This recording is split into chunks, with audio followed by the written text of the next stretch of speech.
श्री स्वामी समर्थ. नमस्कार मंडळी. Priya's home and किचनमध्ये मी प्रिया तुम्हा सगळ्यांचं नेहमीप्रमाणेच अगदी मनापासून स्वागत करते.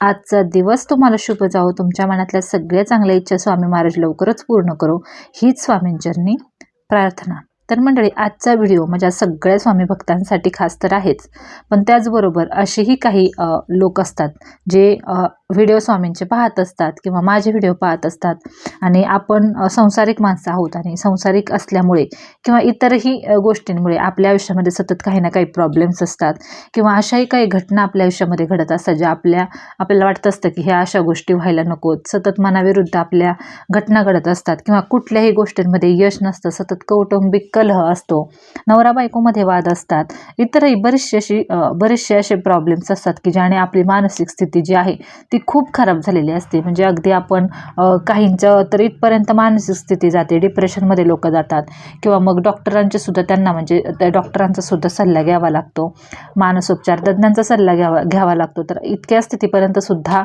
अगदी कुटुंबातल्या वादांमुळे परिस्थिती जाऊ शकते. तर आजच्या व्हिडिओमध्ये आपण असा एक उपाय पाहणार आहोत.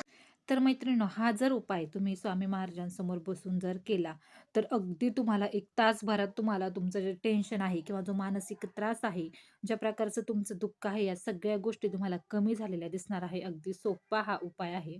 तर हा आजचा व्हिडिओ जो तुमच्या चांगल्यासाठी आहे, आपल्या सगळ्या स्वामी भक्तांसाठी आहे आणि प्रत्येक संसारिक माणसाला अडचणी असतात, दुःख असतात, ज्या कधीही संपत नाहीत, कंटिन्यू चालूच असतात. फक्त त्याची तीव्रता कधी कमी होते जेव्हा आपण स्वामींच्या सानिध्यात येतो. तर कसं असतं मंडळी, की आपल्या नशिबाचे जे भोग असतात, जेव्हा आपल्या कर्माचे जे भोग असतात ना, ते कोणालाही चुकत नाही. अगदी आपण कितीही स्वामीसेवा करू, आता मी किती स्वामीसेवा करते, अजूनही माझ्यापेक्षा खूप जास्त असेही भक्त आहेत जे स्वामींचे, की ते खूप सारी स्वामीसेवा करतात किंवा स्वामींच्या अगदी, अगदी, अगदी खूप म्हणजे खूप सेवा करतात आणि तरीसुद्धा त्यांच्या आयुष्यामध्ये प्रॉब्लेम्स असतात. तर असाही बऱ्याच जणांचा समज असतो, की इतकी स्वामीसेवा आपण करतोय आणि तरीसुद्धा आपल्या आयुष्यामध्ये एवढे प्रॉब्लेम्स असतात. पण एक गोष्ट तुम्ही लक्षात घ्या, जे आपले कर्म आहेत, त्या कर्माचे भोग जे आहेत, मागल्या जन्मीचे असो किंवा ह्या जन्मीचे असो, नकळतपणे आपल्याकडून चुका होत असतात आणि त्या कर्मांची फळं आपल्याला ही भोगावीच लागत असतात. पण मंडळी, त्या प्रारब्धाची तीव्रता कधी कमी होते, तर त्या आपले जर सोबत स्वामी असतील ना, तर आपलं जे संकट असतं ना, ते हातावरून बोटावरती येत असतं. म्हणजे कसं, की खूप मोठं संकट जर आपल्यावरती येणार असेल, पण जर आपण स्वामींच्या सानिध्यात असू, तर ते संकट अगदी छोट्या रूपाने आपल्यासमोर येत असतं. कारण असा मी अनुभव स्वतः घेतलेला आहे. माझ्याही बाबतीत अशा काही घटना घडलेल्या आहेत, की ज्याचा अनुभव मी स्वामींची प्रचिती मला आलेली आहे. स्वामींचा अनुभव मला आलेला आहे आणि स्वामींवरची श्रद्धा जी आहे ना माझी, ती खूप अशी अटळ बनलेली आहे, की अगदी मी कुठलीही छोटी-छोटी गोष्ट मी प्रत्येक व्हिडिओमध्ये सांगते. अगदी कुठलीही छोटी गोष्ट असेल, ती मी स्वामींशी बोलल्याशिवाय किंवा किंवा स्वामींना सांगितल्याशिवाय अजिबात करत नाही.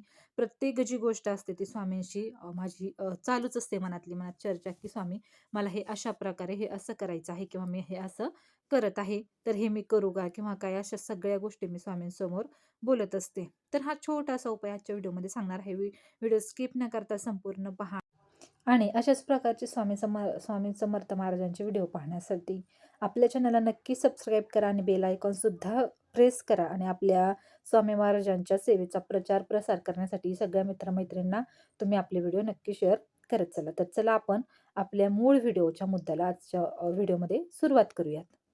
तर मैत्रिणींनो, कसं असतं, की आपल्या जन्मापासून तर पूर्ण आपलं आयुष्य आपण जगत असताना कधीतरी तर नाही म्हणणार मी, पण वारंवार अशा खूप काही घटना आपल्या मनाविरुद्ध घडतात आणि त्या घटनांचा किंवा त्या गोष्टींचा आपल्याला एवढा मानसिक त्रास होतो, एवढं दुःख होतं ना, की अगदी मी काय करू किंवा मला काहीच सुचत नाहीये, ह्या टोकापर्यंत आपण जातो. काहींना आत्महत्येचे विचारसुद्धा मनामध्ये येत असतात. कारण वारंवार येणारे जे प्रॉब्लेम्स आहेत किंवा दुःख आहेत, संकट आहेत, त्यांना आपण माणूस आहोत. आपल्याकडे सहनशक्ती किती असणार असून. तर मग अशा वेळी ही सहनशक्ती आपली जेव्हा संपते, तेव्हा मग आपल्या मनात सगळे नकारात्मक किंवा निगेटिव्ह विचार यायला लागतात आणि मग आपलं मन थाऱ्यावरती राहत नाही. अगदी आपलं जीवन अस्तव्यस्त होत असतं. कसं असतं, आपलं मन जर फ्रेश असेल किंवा माइंड जर आपलं फ्रेश असेल, मन आपलं प्रसन्न असेल, आपण आतून खुश असतो ना, फक्त चेहऱ्यावरच्या हास्याला महत्त्व नाहीये. ते दिसणाऱ्याला फक्त दिसत असतं, की हा किती खुश आहे. पण जेव्हा आपण आतमधून खुश असतो ना, तेव्हा आपलं आरोग्य चांगलं राहतं किंवा मानसिक आरोग्य जर आपलं चांगलं असेल, तर शारीरिक आरोग्य चांगलं राहतं आणि मग आपलं आयुष्यसुद्धा आपल्याला जगणं खूप सोपं जातं. पण खूप असे प्रॉब्लेम्स आपल्या आयुष्यामध्ये अचानक आणि वारंवार येत असतात. अगदी सगळं सुरळीत चाललेलं असताना मग अचानक काहीही प्रॉब्लेम असू शकतो. अगदी आर्थिक समस्या असतील किंवा कौटुंबिक कलह असतील, नवरा-बायकोंमधली मधली भांडणं असतील किंवा कुटुंबात सुद्धा वारंवार काही ना काही होत असतात. जर एकत्र कुटुंब असेल तरी सुद्धा काही प्रॉब्लेम्स आयुष्यामध्ये किंवा कुटुंबामध्ये होत असतात. इतरही नोकरी संबंधीची समस्या असो, आजारपण असो, खूप खूप खूप वेगळं अगदी प्रेम संबंधीच्या समस्या असो किंवा जास्त करून सांसारिक अडचणी खूप येत असतात. नवरा-बायकोंची भांडणं म्हणा किंवा मग इतरही गोष्टी असतात. त्यामुळे मग प्रत्येक नातं जे असतं ते आपल्यापासून दूर जातं असं आपल्याला वाटत असतं आणि आपण बऱ्याचदा असं होतं जे लोकं जास्त इमोशनल आहेत किंवा जास्त भावनाप्रधान लोक आहेत ना, त्यांच्या बाबतीत ही गोष्ट जास्त घडत असते. याचा अनुभव मी स्वतः घेतलेला आहे. कारण कसं होतं आपण खूप सेन्सिटिव्ह असतो आणि आपण प्रत्येकाच्या मनाचा विचार करत असतो. पण मग एक वेळ अशी येते ना, की आपल्यालाच त्या गोष्टींचा खूप जास्त त्रास होत असतो.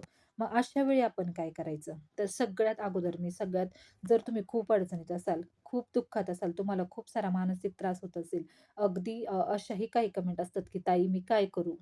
बऱ्याच व्हिडिओंना सुद्धा मी पाहिलेले आहेत, आपल्या व्हिडिओंना सुद्धा, की "आता मी काय करणार आहे? एवढा माझ्या आयुष्यामध्ये प्रॉब्लेम आहे. माझा नवरा दारू पितो किंवा मला मारहाण करतो किंवा दारू सुटली किंवा त्यांनी परत प्यायला सुरुवात केली." तर अशा खूप खूप साऱ्या कमेंट असतात. दुसरा चॅनल जो आहे आपला मी गृहिणी ब्लॉग, या चॅनलवरती तर खूप साऱ्या कमेंट अशा प्रकारच्या माझ्या भगिनींच्या येत असतात. तर मग अशा वेळी सगळ्यात पहिलं काय करायचं? हा एक म्हणजे सांगते, की तुमच्या घरामध्ये तुम्ही स्वामीसेवेला सुरुवात करा. सगळ्यात पहिला मुद्दा हा, जर तुम्ही स्वामींच्या सानिध्यात नसाल, जर तुम्ही स्वामीसेवा करत नसाल आणि सगळे उपाय तुम्ही करून थकलेले असाल, तुमचं जे मानसिक स्थिती आहे ती सुधारत नसेल, खूप दुःखात आहात तुम्ही, तुम्हाला काहीच सुचत नाही, तुम्हाला समोरच्या व्यक्तीला काही बोलता येत नाही, खूप तुमच्या मनामध्ये म्हणजे कोंडी झालेली आहे, तुमचं मन तुम्हाला मोकळं करता येत नाही, कुणाला काही गोष्टी सांगता येत नाही, तर सगळ्यात अगोदर तुम्ही स्वामी सेवेमध्ये या. स्वामी स्वामी सेवा करायला सुरुवात करा. तर त्याच्यासाठी आपल्या घरामध्ये स्वामींचा एखादा फोटो असणं खूप गरजेचं आहे. एक छोटीशी जरी स्वामींची फ्रेम तुम्ही घेऊन आलात तरी काहीच हरकत नाही. छोटासा फोटो जरी स्वामींचा घेऊन आला ना, तरी सुद्धा काहीच हरकत नाही. तर हा उपाय काय करायचा आहे? हा उपाय आता आपण पाहून घेऊयात. कारण प्रॉब्लेम तर खूप सारे पाहिले. आता उपाय कसा करायचा आणि काय करायचं? तर सगळ्यात अगोदर मी सांगितलं, स्वामी सेवेला सुरुवात करा. स्वामी महाराजांचा एक छानसा फोटो तुमच्या घरामध्ये घेऊन या. फोटो आणा. अगदी मूर्ती आणली तरी चालेल, पण मूर्तीला मग अभिषेक हा प्रत्येक गुरुवारी करावा लागतो.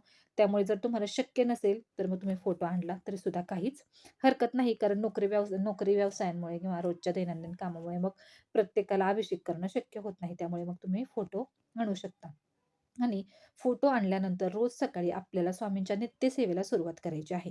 तर स्वामींची नित्यसेवा कशी करायची याचा व्हिडिओ आपल्या ह्या चॅनलवरती सुद्धा आहे आणि मी गृहिणी व्लॉग या चॅनलवरती सुद्धा आहे.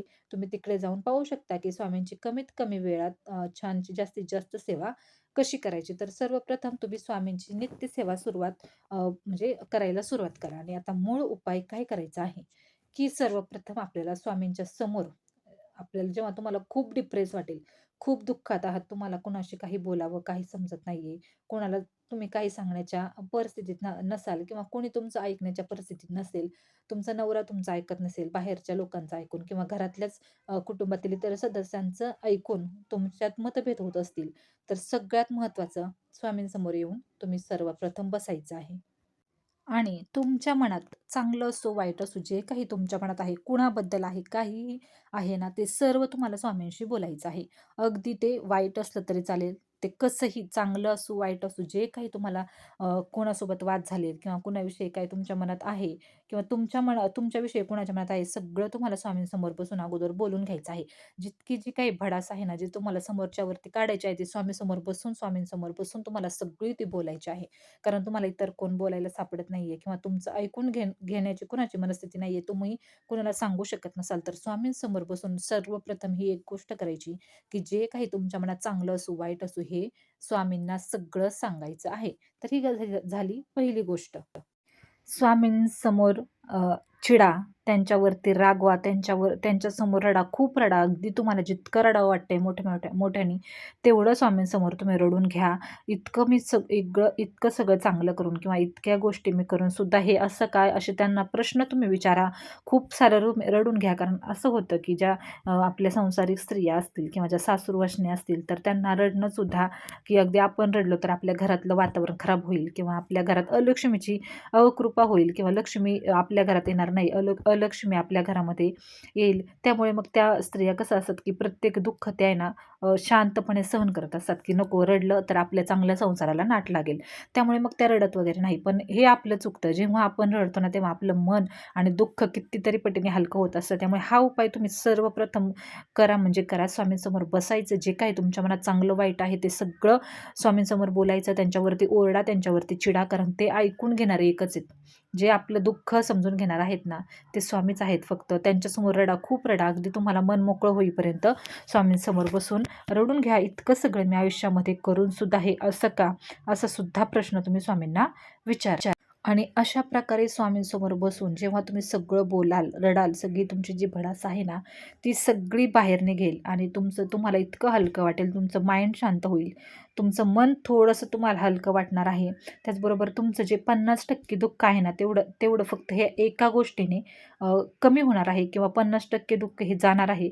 हे मी तुम्हाला 100% गॅरंटी देऊन सांगते. जेव्हा तुम्ही स्वामींसमोर बसून या गोष्टी कराल ना, तेव्हा 50% दुःख तुमचं तिथेच त्या एका मिनिटातच कमी झालेलं तुम्हाला जाणवणार आहे आणि स्वतःच तुम्ही त्याचा अनुभव घेणार आहात. आणि जेव्हा स्वामींसमोर बसून आपण स्वामींना विचारतो, की माझ्याच बाबतीत असं का? किंवा ह्या गोष्टी माझ्याच बाबतीत का घडल्या ना? तेव्हा आपलं मन आहे ना, ते ताबडतोब आपल्याला उत्तर देतं ताबडतोब, की आता ह्या ज्या गोष्टी झाल्या, इथून मागच्या ज्या गोष्टी झाल्या ना, त्या वाईट होत्या. पण आता इथून पुढे जे होणार आहे ना, ते सगळं चांगलंच होणार आहे. आणि या एका विचाराने आपण एका क्षणामध्ये आपलं माइंड फ्रेश होतं आणि आपण आपोआप सकारात्मक आणि पॉझिटिव्ह विचार करायला लागतो. तर या गोष्टी जर तुम्ही स्वामींसमोर बसून केल्या ना, याचा अनुभव तुम्ही 100% घ्याल. आणि यानंतर तुमचं जेव्हा स्वामींसमोर बसून तुम्ही सगळे तुमच्या मनात जे काही ते बोलाल, रडाल, तुमचं मन थोडंसं हलकं होईल आणि यानंतर तुम्हाला अजून एक गोष्ट करायची आहे. ते म्हणजे तुम्ही जेव्हा ह्या गोष्टी कराल तेव्हा मन तुमचं हलकं होईल आणि तुमच्या मनात नकळतपणे तुमचा जो मेंदू आहे ना, तो सकारात्मक विचार करायला लागेल. तुमच्या मनामध्ये सकारात्मक पॉझिटिव्ह विचार यायला लागेल आणि तेव्हा तुम्ही एक गोष्ट करायची आहे, की तुम्ही दुःखाला सांगायचं आहे, की "तू कितीही ये, दुःखात तू किती सुद्धा ये, साक्षात ब्रह्मांड नायकाचा हात माझ्या मस्तकावरती आहे, वरदहस्त त्यांचा माझ्यावरती आहे. तू कितीही आलात आणि साक्षात स्वामी माझ्यासोबत असले ना, तर त्याचा सामना मी एका चुटकीसरशी करू शकतो आणि स्वामी आता जे इतकं वाईट झाले ना, जे माझ्या आयुष्यामध्ये वाईट झालेलं आहे, त्याच्या इतकं दुसरं वाईट काही नाही आणि आता जे होणार आहे ना, ते सगळं माझ्या आयुष्यामध्ये चांगलं होणार आहे. साक्षात ब्रह्मांड माझ्यासोबत आहे, असं आपल्या दुःखांना तुम्ही निक्षून सांगा. कुठलंही दुःख येऊ द्या. जेव्हा आपण पॉझिटिव्ह विचार करायला लागतो ना, तर कुठलंही जे दुःख आहे ते आपल्यासमोर अजिबात टिकत नाही आणि यानंतर माझ्या आयुष्यात फक्त चांगलं होणार आहे, ही भावना तुमच्या मनात तुम्ही ठेवा. ही भावना तुमच्या मेंदूला सांगा. या सूचना वारंवार तुम्ही तिथे बसल्या-बसल्या मेंदूला द्या, की जे काही माझ्या आयुष्यामध्ये आता होणार आहे, ते सगळं चांगलं चांगलं होणार आहे. सगळं माझ्या मनाप्रमाणे होणार आहे. ज्या काही गोष्टी आहेत, त्या स्वामींनी माझ्या आयुष्यामध्ये म्हणजे घडवलेल्या आहेत, त्या चांगल्या असो किंवा वाईट. कारण स्वामींचं कसं असतं, की ज्या गोष्टी आपल्याला हव्या आहेत ना, ते स्वामी आपल्याला देत नाही. ज्या गोष्टी आपल्यासाठी चांगल्या आहेत ना, ते स्वामी आपल्या आयुष्यामध्ये आपल्याला देत असतात.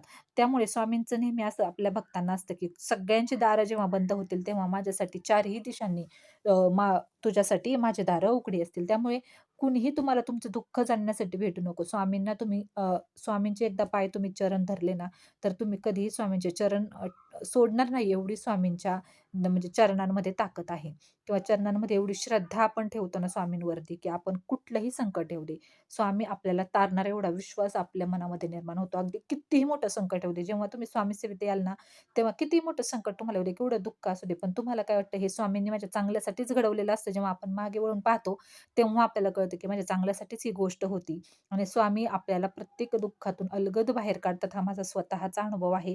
अगदी आपल्याला ठेच सुद्धा लागू देत नाही. अगदी समोर आपल्या एका क्षणात एवढं मोठं अगदी म्हणतात ना, खूप मोठी लाट आलेली आहे आणि आता ती लाट आपल्याला गिळंकृत करणार आहे असं आपल्याला वाटत असताना, ती लाट अलगद आपल्यावरून निघून सुद्धा जाते हे आपल्याला सुद्धा कळत नाही.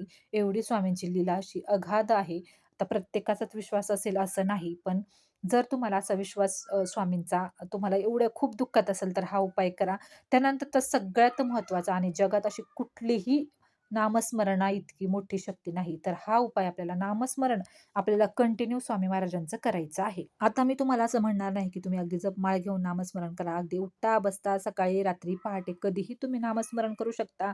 नामस्मरण तुम्ही कंटिन्यू ठेवा. घरामध्ये तारक मंत्र नेहमी लावत जा आणि सतत काहीतरी पॉझिटिव्ह पुस्तकं वाचत जा किंवा स्वामींसमोर बसून जर तुम्हाला आज निराश वाटलं, आज डिप्रेशन आलं, नैराश्य आलं, तर स्वामींसमोर बसून फक्त बोला आणि स्वामींसमोर बसून बोलल्यानंतर अगदी त्या क्षणाला तुम्हाला तुमच्या मनातलं किंवा तुमच्या आयुष्यातलं 50% दुःख हे कमी झालेलं दिसणार आहे आणि बाकीचं 50% दुःख आपल्या मेंदूला चांगल्या सूचना द्या. आपल्या मेंदूनी चांगला विचार करावा, आपल्या मनाने चांगला विचार करावा. आपण जे विचार सकारात्मक विचार करतो तेच आपल्या कृतीत आपण आणतो आणि तेच आपल्या आयुष्यामध्ये घडत असतं. त्यामुळे नेहमी सकारात्मक विचार करा. आज जी वेळ वाईट आहे ती आज कसं असतं सुखामागून दुःख आणि दुःखामागून सुख हे येत असतं. त्यामुळे नेहमी पॉझिटिव्ह विचार करा. जी आत्ताची वाईट वेळ आहे ही नेहमीसाठी नसणार आहे. पुढं जे काही माझ्या आयुष्यामध्ये होणार आहे ते चांगलंच होणार आहे. स्वामीसुद्धा तुम्ही स्वामींच्या नजरेत नजर मिळवून बोला, की स्वामी नेहमी तुम्ही माझ्या पाठीशी राहा. कुठलंही संकट आलं तरी त्याचा सामना मी स्वामींसोबत नेहमी करणार आहे. कारण प्रत्येकाच्या आयुष्यात हे संकट हे येतच राहतं. जन्मापासून मृत्यूपर्यंत आपलं आयुष्य सुखासोबत दुःखाने सुद्धा भरलेलं आहे. त्यामुळे छोट्याशा दुःखाने खचून न जाता स्वामींच्या सेवेला सुरुवात करा. स्वामींच्या सेवेमध्ये या आणि चमत्कार पहा. कितीही मोठं दुःख येऊ द्या, स्वामी तुम्हाला कधीच एकटं सोडणार नाही. स्वामींची लीला आगाध आहे. स्वामींच्या नामस्मरणाचा महिमा खूप आगाध आहे. नामस्मरणाची ताकद खूप स्वामींची भयंकर अशी ताकद आहे. तुम्ही जेव्हा कराल हे नामस्मरण कराल, तारक मंत्र म्हणाल, नामस्मरणाचा जप कराल, तारक मंत्र घरामध्ये कंटिन्यू लावाल, तेव्हा तुम्हाला त्या नामस्मरणाची आणि तारक मंत्राची ताकद कळणार आहे. तर मंडळी हा व्हिडिओ आजचा आपला खूप मोठा झालेला आहे. पण तरीसुद्धा जर तुम्हाला आवडला असेल तर आपल्या या व्हिडिओला लाईक करा.